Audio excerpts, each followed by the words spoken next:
I was diagnosed with throat cancer last June. I'd been going to the doctors since the September before with a sort of cough. I think they were promoting this, if you've had a cough for longer than 6 weeks, on the radio and all that sort of thing. And I kept going back and back and back. I was getting nose sprays, etc., etc. And it was only when I insisted on a referral for a specialist that it was actually diagnosed. Having said that, once I got into the system, I found the system was absolutely brilliant, and the treatment that I received was brilliant. I was working in Clatterbridge. It was in Clatterbridge where all my treatment was taking place, chemotherapy and 7 weeks of radiotherapy. But even in a place like Clatterbridge, which specialises in the cancers and all, you see lots of people that are on their own. You know, they're sat there in the waiting room waiting to go through for their treatment, and you can't help but feel sorry for them. You know, obviously they've got nobody to go with. You know, I was very lucky to have my family, my mother, my 2 children, my wife to support me. So that was great.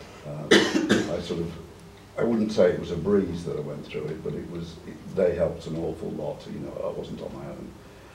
So that's what I think ICAN and Angela's organisation has to offer, in the fact that they can, you know, give sort of support and help to people that need it, because there are a lot of them out there. It's just over a year now since I finished my treatment, and you know, I have the NHS to thank for it. They were brilliant, and also that, you know, it helped. I lost 3 stone as well. How good is that?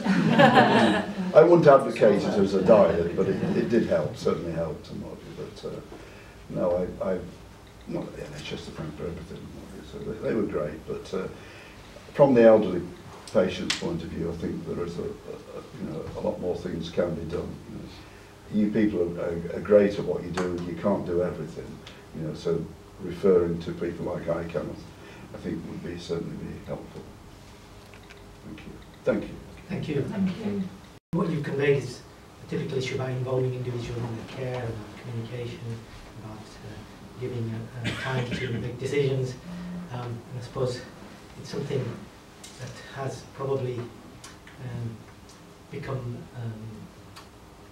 less effective as systems have become more complex, and I think we need to think, how do we make systems less complex and more focused around individuals?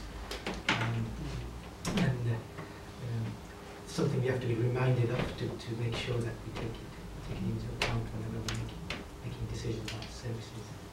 I think that's part of the reason why we invite patients to come and talk to us, to tell us your journey of NHS services, because it makes what the decisions we make very real, and it makes us ask questions about the experience that patients have got of treatment, not just what the clinical outcome of the treatment is. So thank you very much for the time, and I know it's courageous to come and do something like this in front of the public and in front of board members, so we really do appreciate it.